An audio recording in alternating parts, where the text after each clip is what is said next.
ꯆꯥꯛꯅ ꯆꯥꯛꯅ ꯁꯥꯇꯤꯟ ꯄꯥꯏꯕꯗꯨꯅ ꯐꯕ꯭ꯔꯥ ꯐꯖꯅ ꯀꯦꯔꯒ ꯀꯣ ꯌꯦꯠ ꯌꯦꯠꯂꯒ ꯂꯥꯛꯄꯗꯨꯅ ꯐꯕ꯭ꯔꯥ ꯑꯄꯥꯝꯕꯗꯣ ꯍꯥꯏꯔꯛꯑꯣ ꯉꯁꯤ ꯍꯦꯛꯇ ꯈꯟꯅꯔꯁꯦ ꯍꯣꯔꯦꯟ ꯁꯤ ꯌꯦꯡꯉꯒ ꯅꯁꯥꯗꯣ ꯇꯨꯝꯕ ꯌꯥꯗꯕꯤꯗ ꯂꯩꯕꯗꯨꯅ ꯄꯥꯝꯕ꯭ꯔꯥ ꯅꯠꯇ꯭ꯔꯒꯅ ꯁꯠ ꯊꯨꯅ ꯍꯥꯏꯍꯧꯕꯗꯨꯅ ꯐꯕ꯭ꯔꯥ ꯌꯥꯎꯔꯒꯗꯤ ꯒꯤꯔꯤ ꯒꯤꯔꯤ ꯇꯛꯁꯜꯂꯨꯀꯣ ꯁꯣꯝꯗ ꯑꯁꯦꯡꯕꯗꯨꯒ ꯋꯥꯔꯤ ꯁꯥꯟꯅ ꯂꯩꯖꯕꯅꯦꯕ ꯑꯗ ꯑꯇꯣꯞꯄ ꯅꯝꯕꯔꯗꯒꯤ ꯀꯣꯜ ꯇꯧꯁꯟꯕꯗꯣ ꯕꯤꯖꯤ ꯂꯩꯔꯝꯕꯅꯦꯕ ꯃꯥꯟꯗꯤ ꯃꯥꯜꯂꯦꯍꯦ ꯅꯣꯏꯒꯤꯗꯣ ꯊꯨꯡꯅꯗꯧꯕ welcome back to my channel ꯍꯟꯗꯛ ꯃꯇꯥꯡꯁꯤꯗꯤ ꯂꯋꯥꯏ ꯃꯆꯥꯅꯦꯁꯦ ꯐꯖꯅ ꯈꯪꯉꯝꯃꯅꯤꯅꯦ ꯂꯋꯥꯏ ꯃꯆꯥ ꯁꯦꯜ ꯄꯥꯏꯗꯕꯅꯦꯁꯦ ꯐꯖꯅ ꯈꯪꯉꯝꯃꯅꯤꯕ ꯍꯟꯗꯛ ꯃꯇꯥꯡꯁꯤꯗꯤ ꯀꯨꯏꯔꯝꯃꯅꯤꯅꯦ ꯎꯗꯕ ꯑꯗꯣ ꯂꯋꯥꯏ ꯃꯆा ꯃꯈꯩ ꯃꯤꯁ ꯇꯧꯋꯦꯅ ꯄꯣꯁ ꯌꯥꯝ ꯊꯦꯡꯅꯍꯧꯋꯦ ꯑꯗꯣ ꯉꯁꯤ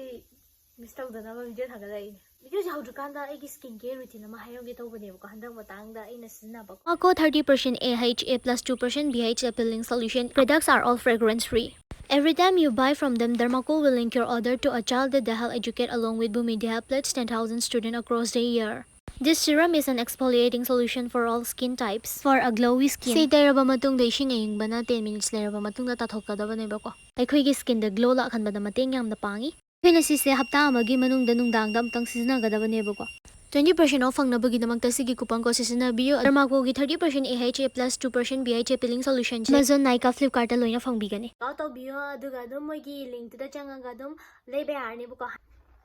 Khutta paisa leibagi matung ille mutsidi. Paisa pairagana khara harawe paidragana khara nungaite adun chap manai. Athiba masen mai koina jarasani phajaba ibanidi kem hainadabi tumin tumin yenga leinarasi. Aina handagi nangoda tumin tumin yengi to kaigina khangbra. Nang phajabagini. Koina babudi koina ramdaina hena nungai. Aina thongba natradi chak charoi taw leireba kamai tawdoino. Adum ngairaga leyo kaino horen chak lorakanda chaminarasi. Aigi light ama leibagine sida somomdom thale light ani thanjalaga nei na phau sari somda sak phajaraga koina ba thamdena miwa amungang na bira leirame tawrise miwa ngangna ba si am paungkraba paisa paibai nungai base paidaba aina di khangaroi lemhauriba punsi matek asi memes ki subject to honors tawrage khanle aduna handak matang da video meme ngata pareng sana thagdarise honor story bane ai handak ki sidi ekhoi gi manabal do natics na iwa meme ni ne thoidok hendok na phajaba singse single adum oigan le haibado yam chumme isamaksu single ne lesabi sing ma single ne haye aduna apam yaurgadi giri giri taksaluko Ahing di nungsha sadarena harauraga matha amuk sare. Ahingi mathajidi kanamtanaga khangbi pote. Asuk yam kuina single da leiraaga hojikta athiba tarai tarai koigadro.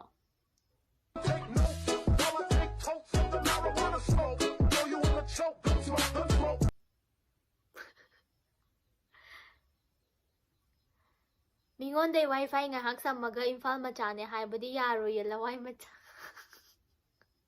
Ngarang nahangido khara wa bro miyodagi ga samba chatna bro aswadi wae leitabo khoidi ko lawai macha leitabo khoidi yai hadre handak matang sidi phangdabado kai phawbige phangdaba natte chanadabagi koibidaba wani aina pamagana amuk mana pamaktaba mana pamagana amuk aina pamdaba punna paminaba sibu kyam wage sise ingoda chap chana thokhreba aina ma pamagana mana ipamdaba aina amuk pamaktrakana mana amuk pamsalakba si kaiginoba khangde aishu mahousa mali mahousa kaina aigi recharge loirina papa phone dei call tawbada waiting leirame wakhal nungaite thamoi kare amado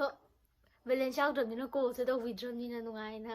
somomda asengmudugo wari sana leijabneba ada atoppa number dagi call tawsanbada busy leirambaneba Sise, kaino na thabirak pa nupi amana Instagram na thabirak pa neto thank you sumaya thabirak pa do yam harawe ko haidi mana sumaya haraw thawain taga thabirak pa do support kam tawi do yam harawe do thank you hojiki mamangi video mate king du di aina screen record tꯧba ngata oil lerameba haidi aigi video do delete tꯧbada yawgi lerameba aduna welcome back kaino charubage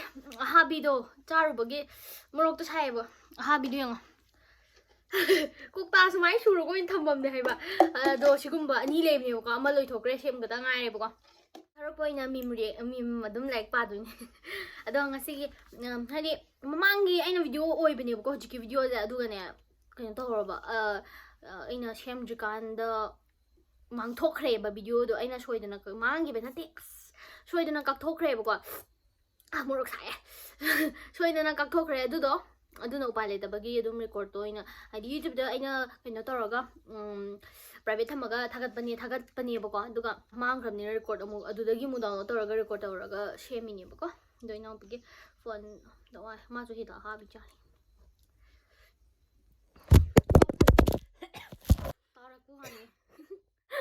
aina stand da hapadu nungaite na thambani buko stand asida hapadu nungaite na hanjin nungange ido adugi mag thawsmai na makha da mo hai dor ai on dara ibu phone do aduna ne thawya de adu ngakpi gani adudi amuk makha chathana bahorase aina haidok tabani aigi mahadebani niningba borni ro idi bor ekta pidhara madam ni ngasi di kaina midi am nungsi na hore ibani kamai tawsi aino nang dum phongdok tabida leyo ai su dum phongdok tabida leina se adum sumai dum leina sini hena magul lei geno nishiradi ko hairak pa kai dauge haira anu haijidi haira anu ba nang ju dum leiro nang thokpa ai su dum ai thokpa leirage haina dabida hayangwai adum chakna leina or si geno kaisu kai de chakna leina su asuk yam ingit irang khangdaba nangbu karamba sano ingiti phanyam tawbani kaina agi dawne oiraroi noi mayamna set oinaba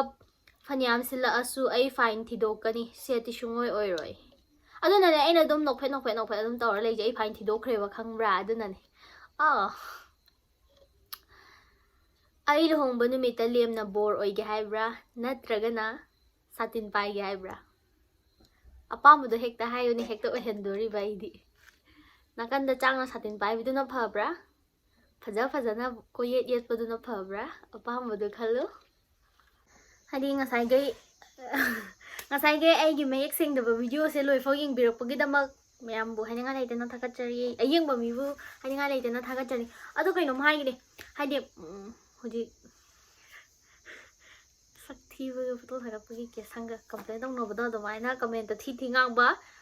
nupi myari puja rk ha nupi da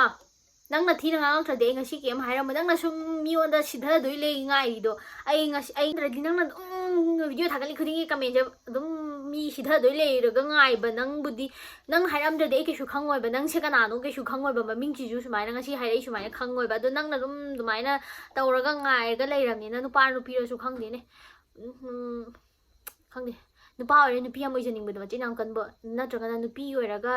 mi ge soiba thiraga mai soiba di kemeng de david dum thiraga leiba si haye nung saura mani nang di ai do kharaga nungsida leiba ga duga amu hen nungsira maroi ne adu si hairai je ai haidi nangonda nang hairam drade ai kishu khaloi daba nang dum mi gi video thagat ba ngai raga sidharage na ngai le ho kishu budi kai de maramdi adum ai video ji yeng biri bani na haidi nang lai ngoda yengaga sidharak bani na kishu khandab do ai na tawri si ma yeng ja sari si yengu kai na ga isa da khalan bado adu amu hena isa da motivate tawbi bado adu ne tawri si adu na nang haining ba hai su tarka ta dabdo adune ado ai kainom de hai ningba hai tare nang mi sidha doi ngai ga leiba dumaina nang ngonda mi na sidhara di nang ngai ga da ayu complain tok jarak chan case thang ga jarak chani ko ho hai di noi na mi na sumaina mi na ga sengdok pa ga yauri do hai di noi na thina pira amdra di khoi ju ka shu khumo oiba noi na thina mu hai re du aramba di khoi nom khuma ga na khoi je dum aramba da dre ne aduna khangde hai di mayam da su noi da su hai ning da ba wa oira di nang na su mi on da hai ru no ba like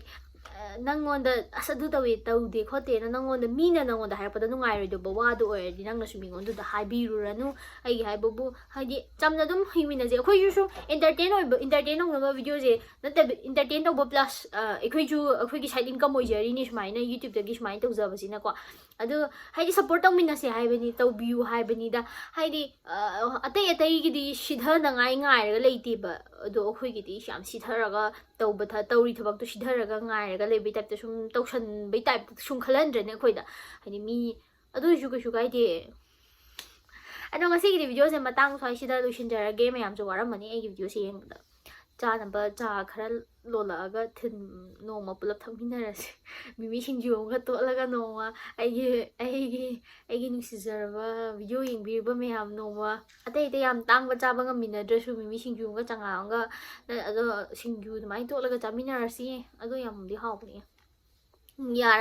ꯄꯩꯁꯥ ꯈꯔ ꯄꯥꯏꯔꯒꯅ ꯕꯣꯔꯥꯔ ꯀꯩꯅꯣꯝꯒ ꯍꯥꯞꯆꯤꯜꯂꯒ ꯁꯤꯡꯖꯨꯅꯦ ꯆꯉꯥꯡꯅꯦ ꯕꯣꯔꯥꯅꯦ ꯇꯧꯔꯒ ꯆꯥꯃꯤꯟꯅꯔꯁꯤ ꯑꯗꯣ ꯉꯁꯤꯒꯤꯗꯤ ꯚꯤꯗꯤꯑꯣꯁꯦ ꯃꯇꯥꯡ ꯁ꯭ꯋꯥꯏꯁꯤꯗ ꯂꯣꯏꯁꯤꯟꯖꯔꯒꯦ ꯍꯧꯖꯤꯛꯐꯥꯎ ꯍꯥꯏꯗꯤ ꯃꯀꯣꯛꯇꯒꯤꯅ ꯍꯧꯖꯤꯛ ꯂꯣꯏꯐꯥꯎ ꯌꯦꯡꯕꯤꯔꯛꯏꯕ ꯃꯌꯥꯝꯁꯦ ꯃꯌꯥꯝꯒꯤ ꯃꯤꯅꯤꯠ 10 ꯃꯤꯅꯤꯠ 10ꯗꯤ ꯍꯧꯔꯣꯏ ꯃꯤꯅꯤꯠ 10-10ꯃꯨꯛꯀꯤ ꯃꯇꯝꯁꯦ ꯀꯥꯏꯊꯣꯛꯄꯤꯔꯒ 10 ꯌꯧꯗ꯭ꯔꯁꯨ 10ꯃꯨꯛꯀꯤ ꯆꯥꯡꯗ ꯀꯥꯏꯊꯣꯛꯄꯤꯔꯒ ꯑꯩꯒꯤ ꯚꯤꯗꯤꯑꯣꯁꯦ ꯌꯦꯡꯕꯤꯔꯛꯏꯕ ꯃꯌꯥꯝꯁꯦ ꯑꯃꯨꯛꯀꯁꯨ ꯊꯥꯒꯠꯆꯔꯤ ꯊꯦꯡꯛ ꯌꯨ ꯍꯥꯏꯗꯤ ꯌꯥꯝ ꯍꯔꯥꯎꯕꯗꯣ ꯏꯁꯥꯗ ꯑꯩꯒꯤ ꯚꯤꯌꯨꯁ ꯌꯥꯝꯖꯗ꯭ꯔꯁꯨ ꯂꯩꯇ꯭ꯔꯅꯦ ꯑꯩꯒꯤ ꯐꯥꯎꯗꯒꯤ ꯁꯞꯄꯣꯔꯠ ꯇꯧꯕꯤꯕ ꯚꯤꯌꯨꯁ ꯌꯦꯡꯕꯤꯔꯤ ꯈꯣꯠꯄꯤꯔꯤ ꯀꯥꯏꯅ ꯏꯁꯥꯗ ꯐꯥꯎꯖꯕꯗꯣ ꯍꯔꯥꯎꯖꯕꯗꯨ ꯐꯥꯎꯋꯦꯕꯀꯣ ꯑꯗꯨꯒ ꯃꯊꯪꯒꯤ ꯚꯤꯗꯤꯑꯣꯗ ꯑꯃꯨꯛ ꯊꯦꯡꯅꯔꯁꯦ ꯉꯁꯤꯒꯤꯗꯤ ꯚꯤꯗꯤꯑꯣꯁꯦ ꯃꯇꯥꯡ ꯁ꯭ꯋꯥꯏꯗ ꯂꯣꯏꯁꯤꯟꯖꯔꯒꯦ ꯕꯥꯏ ꯕꯥꯏ ꯒꯨꯗ ꯅꯥꯏꯠ ꯒꯥꯏꯁ ꯑꯗꯣ ꯑꯩꯒꯤꯁꯦ ꯑꯌꯨꯛꯇ ꯊꯥꯒꯠꯂꯛꯄ ꯑꯣꯏꯗꯣꯏꯅꯤꯅ ꯀꯩꯒꯨꯝꯕ ꯄꯨꯡ ꯑꯌꯨꯛꯇ ꯑꯣꯏꯔꯁꯨ ꯒꯨꯗ ꯃꯣꯔꯅꯤꯡ ꯅꯨꯡꯗꯥꯡꯗ ꯌꯦꯡ ꯇꯥꯔꯁꯨ ꯒꯨꯗ ꯅꯥꯏꯠ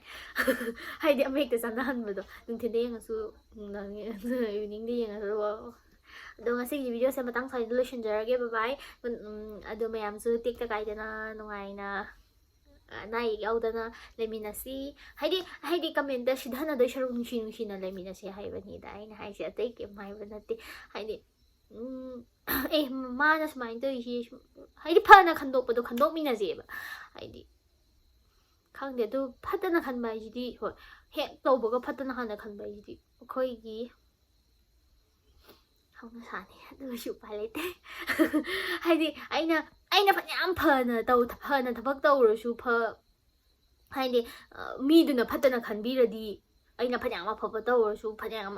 ꯍꯥꯏꯗꯤ ꯑꯐꯕ ꯂꯣꯝꯗ ꯏꯟꯇꯔꯇꯦꯟ ꯇꯧꯔꯁꯨ ꯃꯤꯅ ꯐꯠꯇꯕ ꯂꯣꯝꯗ ꯈꯜꯂꯗꯤ ꯌꯥꯝ ꯈꯠꯂꯦꯅ ꯍꯥꯏꯕꯒꯤ ꯀꯣꯛꯇꯣ ꯑꯗꯨꯝ ꯈꯟꯈ꯭ꯔꯗꯤ ꯑꯗꯨꯝ ꯈꯟꯗꯣꯏꯅꯦꯕ ꯑꯩꯅ ꯇꯧꯕ ꯊꯕꯛ ꯈꯨꯗꯤꯡꯃꯛꯁꯦ ꯑꯁꯤꯁꯦ ꯂꯦꯝꯁꯟꯅꯕ ꯁꯥꯏꯅꯦ ꯈꯣꯠꯆꯟꯅꯩꯅꯦ ꯑꯗꯨꯝ ꯈꯟꯗꯣꯏꯅꯦꯕ ꯃꯤꯁꯦ ꯃꯥ ꯍꯟꯗꯛꯁꯦ ꯉꯥꯏꯍꯥꯛ ꯀꯩꯅꯣ ꯁꯨꯃꯥꯏꯅ ꯇꯧꯗꯣꯏꯅꯦ ꯐꯅ ꯈꯟꯗꯣꯛꯑ ꯂꯣꯏꯔꯦ ꯑꯩꯈꯣꯏꯅ ꯈꯣꯠꯂꯒ ꯍꯥꯏꯕꯒꯤ ꯋꯥꯈꯜꯗꯣ ꯈꯟꯗ ꯇꯥꯔꯗꯤ ꯁꯨꯝ ꯐꯠꯇꯕ ꯂꯣꯝꯗ ꯑꯗꯨꯝ ꯆꯤꯡꯁꯤꯜꯂꯤꯗꯅ ꯑꯗꯨꯅꯤ ꯑꯩꯇꯪꯅ ꯐꯅ ꯈꯟꯒꯦꯗꯤ ꯀꯃꯥꯏꯅ ꯌꯥꯗꯣꯏꯅꯣ ꯍꯥꯏꯗꯤ ꯃꯌꯥꯝ ꯄꯨꯂꯞ ꯐꯝꯃꯤꯟꯅꯕ ꯆꯪꯉꯤꯗꯅ ꯑꯁ ꯁꯤꯃꯨꯛ ꯍꯥꯏꯅ ꯑꯃꯨꯛ ꯍꯩꯄꯥ ꯁꯥꯏꯅ ꯑꯃꯨꯛ ꯇꯧꯔꯅꯤ ꯑꯁ ꯒꯨꯅꯥ ꯍꯧꯖꯤꯛꯀꯥꯟꯁꯦ ꯀꯤꯗꯕ ꯌꯥꯗꯦ ꯆꯦꯛꯁꯤꯟꯗꯕ ꯌꯥꯗꯦ ꯊꯝꯃꯦ ꯐꯣꯟ ꯇꯧꯕꯒꯤ ꯋꯥꯈꯜꯗ ꯊꯝꯃꯦ ꯚꯤꯗꯤꯑꯣ ꯅꯝꯕꯤꯁꯦ ꯐꯣꯟ ꯇꯧꯕꯒꯤ ꯋꯥꯈꯜꯗ ꯊꯝꯃꯦ ꯕꯥꯏ ꯕꯥꯏ ꯒꯥꯏꯁ ꯒꯨꯗ ꯅꯥꯏꯠ